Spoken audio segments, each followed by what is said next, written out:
Very good morning, students. We are going to start with the chapter Our Community Life, Unity in Diversity. सबसे पहले तो you should know our community life का मतलब क्या है. Community मतलब जहाँ पर हम लोग रहते हैं, हमारे आसपास की जो सराउंडिंग्स हैं, ठीक है, हमारे आसपास की सराउंडिंग्स कैसी है, that is our community life. और यहाँ पे साथ में इन्होंने वर्ड लिखा है यूनिटी इन डाइवर्सिटी. हम जब आसपास के लोग जो है ना, आप अपने आसपास के लोगों को देखोगे, सभी अलग अलग हैं, एक दूसरे से देखने में अलग अलग हैं, रिलीजन से अलग अलग हैं, एक दूसरे की सोच से भी अलग अलग हैं, ठीक है, कलर से अलग अलग हैं, मतलब उनकी कास्ट क्रीड सब कुछ अलग, डिफरेंट लोग हैं, सबके अपने अपने ट्रेडिशन है, बिलीफ हैं, फिर भी हम सब लोग मिलकर रहते हैं अपनी कम्युनिटी के अंदर. This is called unity in diversity. Diversity मतलब होता है जो लोग अब अलग अलग तरह के हैं, डाइवर्स है. हमारी कंट्री कहा जाता है India is a rich country in diversity. ठीक है, डाइवर्सिटी मतलब अलग अलग प्रजातियों के लोग रहते हैं यहाँ पर, सबकी अपनी अपनी सोच है, अपने अपनी थिंकिंग क्राइटेरिया है, अपने ट्रेडिशन, कस्टम, बिलीफ, सोच अपनी अपनी है. तो ये फिर भी हम सब एक होकर रहते हैं, यूनिटी के साथ, पीस में, हारमनी में रहते हैं. तो ये हमारी कम्युनिटी लाइफ के बारे में यहाँ पे बताया गया है. सबसे पहली चीज़ उन्होंने बोली कि man is called a social animal. क्योंकि क्यों कहा गया उसे सोशल एनिमल? सोशल एनिमल वो होता है जो सोसाइटी में ही रह सकता है. अब किसी इंसान को बोल दो कि तूने अकेले ही रहना है एक घर के अंदर, कितनी देर वो रह सकता है उस घर के अंदर, जब उसके आसपास कोई होगा ही नहीं, बात करने को नहीं होगा, उसे लोग ही नहीं नज़र आते होंगे, तो वो सर्वाइव करना बहुत ज़्यादा डिफ़िकल्ट हो जाता है. That is why man is a social animal, because वो सोसाइटी के बिना नहीं जी सकता. सोसाइटी का दूसरा नाम कम्युनिटी ही होता है. ठीक है, सोसाइटी हमें एक दूसरे को सिक्योरिटी, सपोर्ट प्रोवाइड करती है. और ये ह्यूमन नेचर की वजह से ही, it is due to human nature and our necessity that we enjoy living in community. हम लोगों की नेसेसिटी, ज़रूरत है सोसाइटी के अंदर रहना, इसीलिए हम इन्जॉय भी करते हैं उसका पार्ट होना. ठीक है, as a result of the advancement in science and technology, human needs have multiplied many fold. Science and technology की एडवांसमेंट में जो चेंजेस आती जा रही हैं, हमारी जो ज़रूरतें हैं वो भी बहुत ज़्यादा बढ़ गई हैं. ठीक है, अब जो विलेज में लोग रहते हैं उनकी लाइफ क्या हो गई है, काफ़ी सिंपल हो गई है than those of in cities. ठीक है, जो लोग सिटीज़ में रहते हैं, और इसीलिए दोनों की रिक्वायरमेंट्स भी अलग अलग हैं. विलेज में लोगों की ज़रूरतें अलग हैं, वहाँ पे इतने बड़े बड़े मॉल्स नहीं होते, सिनेमा हाउसेस नहीं होते, क्योंकि वहाँ पे लोगों की वो ज़रूरतें नहीं हैं. जो सिटीज़ हैं वहाँ पे यही चीज़ों की ज़रूरत है, घूमने फिरने की जगहें हो जाएँ, सिनेमा कम्प्लेक्सेस हो जाए, मॉल्स यहाँ पे रोज़ रोज़ नए नए बन जाते हैं.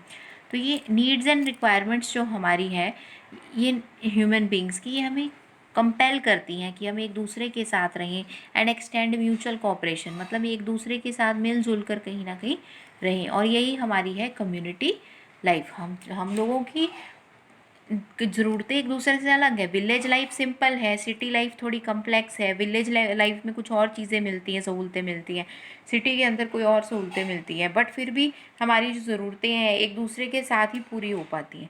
ठीक है, और ये हमें मजबूर करती है कि हम एक दूसरे के साथ मिलजुल कर रहें और एक दूसरे की कोऑपरेशन के साथ रहें. इसी को हम बोल देते हैं कम्युनिटी लाइफ. अब community life and interdependence. Community life and interdependence का मतलब कि हम एक दूसरे पर निर्भर कैसे करते हैं. इंटरडिपेंडेंस मतलब एक दूसरे पर निर्भर रहना, मतलब कैसे आप डिपेंड करते हो एक दूसरे पर. The community in which we live comprises of family, school and neighbourhood. आपको पूछ सकते हैं आपकी कम्युनिटी में क्या क्या है, आपके आसपास क्या है. बीइंग स्टूडेंट, आपकी फैमिली है सबसे पहले, फिर आपके स्कूल आ जाता है जहाँ आप पढ़ने जाते हो, फिर आपके नेबर में जितने भी लोग हैं, they are the your community. ठीक है, और जो फैमिलीज़ हैं एक दूसरे के साथ क्लोजली रहते हैं, उसको हम बोल देते हैं नेबरहुड. ठीक है, एंड लिविंग टुगेदर, अगर हम सब मिलजुल कर रहेंगे तो हमारी बहुत सारी समस्याएं सॉल्व हो जाती है. जनरली क्या होता है, हमारे घर में कोई लाइट की प्रॉब्लम आ गई, हम अपने नेबरहुड से हेल्प ले लेते हैं किसी से. कोई वैसे ही दिक्कत आ रही है, बातचीत करनी है, हम वैसे भी अपनी डिस्कशन कर सकते हैं. गिव एंड टेक करते हैं ना, यहाँ पर लिखा है म्यूचुअल गिव एंड टेक से हम प्रॉब्लम्स को सॉल्व कर लेते हैं. अगर मैं बोलूँ जो मेरे आसपास के लोग हैं, ठीक है, वो सारे नेबरहुड हैं, और अगर बहुत सारे नेबरहुड्स आ जाएं, ग्रुप में आ जाए, तो उसको हम क्या बोल देंगे कि वो बन जाती है सिटी. और बहुत सारी सिटीज़ मिलकर क्या बना देती हैं, कंट्री बना देती है. ठीक है, कोई भी दुनिया में ऐसी कंट्री नहीं है जो अकेली ही लोगों की सारी ज़रूरतें पूरी कर ले. अकेली ही मतलब कि इंडिपेंडेंट होके रह ले. इंडिपेंडेंट मतलब आज़ाद होके, कि अपने आप ही कर लेंगे. जैसे हमारी कंट्री को ही देख लो, अब हमारी कंट्री में बहुत सारी चीज़ें ऐसी हैं जो हम इंपोर्ट करते हैं. इंपोर्ट मतलब बाहर से मंगवाते हैं, हमारे पास नहीं है वो चीज़ें. पेट्रोल ऑयल हमारे पास नहीं है, हम बाहर से मंगवाते हैं। सोचो अगर हम भी इंडिपेंडेंट होकर रहने लग जाएं कि हमारे पास तो सब कुछ है जी, तो हमारे तो यहाँ पे कभी गाड़ियाँ वगैरह चलेंगी ही नहीं, बिकॉज हमारे पास पेट्रोल नहीं आएगा।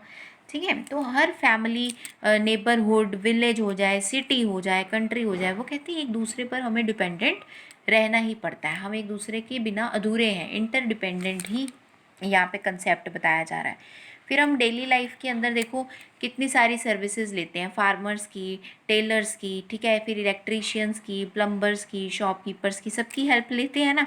तो ये जो इंटरडिपेंडेंस, हम एक दूसरे पर निर्भर करते हैं। हम टेलर से कपड़े सिलवाते हैं, फिर टेलर को पैसे देते हैं, हम उस पर डिपेंडेंट हैं किस बात के लिए, कि वो हमारी स्टिचिंग करके देगा। और हम उसे वो हम पे क्यों डिपेंडेंट है, क्योंकि हम उसे पैसे देंगे तो वो अपना घर चला पाएगा। सब्ज़ी वाले से सब्ज़ी लेते हैं, सब्ज़ी वाला अपनी सब्ज़ी बेचता है, पैसे कमाता है, हमारी जो ज़रूरत है कुकिंग की वो सब्ज़ी से पूरी होती है। तो वी ऑल आर इंटरडिपेंडेंट। और अगर हम ऐसे ही इंटरडिपेंडेंट एक दूसरे के साथ रहते हैं तो हमारे अंदर क्या आ जाती है, फीलिंग ऑफ टुगेदरनेस, मिलजुल कर रहना, बिलोंगिंगनेस एंड सोशल वेलबींग। एक दूसरे का मतलब हम भला ही करना चाहते हैं, हम कभी ये नहीं सिखाते किसी को कि आप एक दूसरे का नुकसान कर दो। ठीक है, this paves the way for a continuous development of community life. ये एक रास्ता बनाती है, पेव्स मतलब रास्ता बनाना, कि एक कम्युनिटी लाइफ अच्छी बन जाए। देन हमारे पास आ जाती है, सबसे पहले उन्होंने जो सोसाइटी की बात की, हमारी कम्युनिटी में के अंदर उसने एक एलिमेंट की बात की, फैमिली की। वो कहते हैं हम सभी एक फैमिली में रहते हैं। ठीक है, सबसे छोटा यूनिट जो हमारी फैमिली का है, सोसाइटी कम्युनिटी में माना जाता है, वो फैमिली होता है। और फैमिली हमारा फर्स्ट स्कूल है, क्योंकि हम जो भी कुछ सीखते हैं, बातें करना, अपनी किसी से नकल उतारना किसी की, ठीक है, बात एक दूसरे के साथ मेल मिलाप करना, चलना फिरना, ये सब कुछ अपने पहले स्कूल से सीखते हैं। अपनी मदर टंग भी हम अपने घर से ही सीख कर आते हैं। स्कूल में जब बच्चा पहुंचता है उसको आती होती है भाषा, तो उसका फर्स्ट स्कूल क्या हो गया, फैमिली हो गया। और जो भी हमारे अंदर जो फीलिंग्स आनी है, डिसिप्लिन की, डेडिकेशन, ऑनेस्टी, पेट्रोटिज्म, मतलब अपने देश के लिए प्यार, दूसरों की रिस्पेक्ट करना, ये सारा हमें फैमिली सिखाती है। ठीक है, इसीलिए इसको हम संस्कार भी बोलते हैं, civic and moral values. Civic मतलब जो हमारे मूल नियम हमारी ज़िंदगी चलाने में हमारी हेल्प करते हैं, ये सारे हमारी फैमिली सिखाती है। ठीक है, तो फैमिली कहीं ना कहीं हमारी ओवरऑल पर्सनैलिटी को डिफाइन करने में बहुत ज़्यादा हेल्प करती है। तो इसीलिए हमारी ड्यूटी है, यहाँ लिखा है in return we have many duties to our families. ये हमें अपने पेरेंट्स की, बड़ों की रिस्पेक्ट करनी है। ठीक है, अपनी फैमिली के साथ लॉयल रहना, ऑनेस्ट रहना, उनके साथ चीट नहीं करना हमें।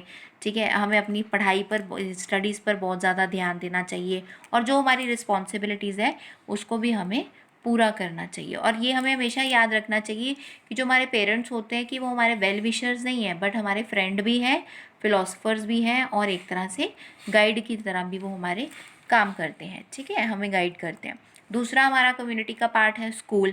फैमिली के बाद आ जाता है स्कूल, जहाँ पे आप एजुकेशन सीखते हो, जो आपको सिखाती है कि सोसाइटी के अंदर रहना कैसे है आपने।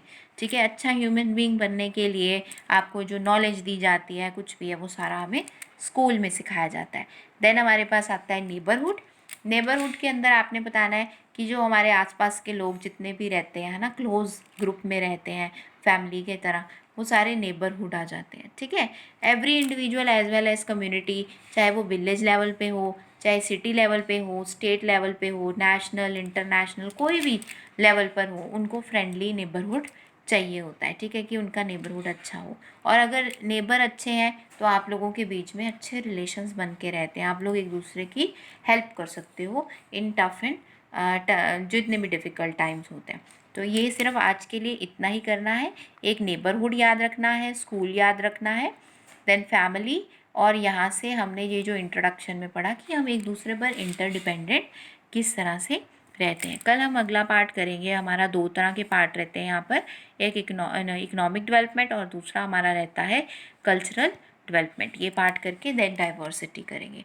Thank you so much for watching the video.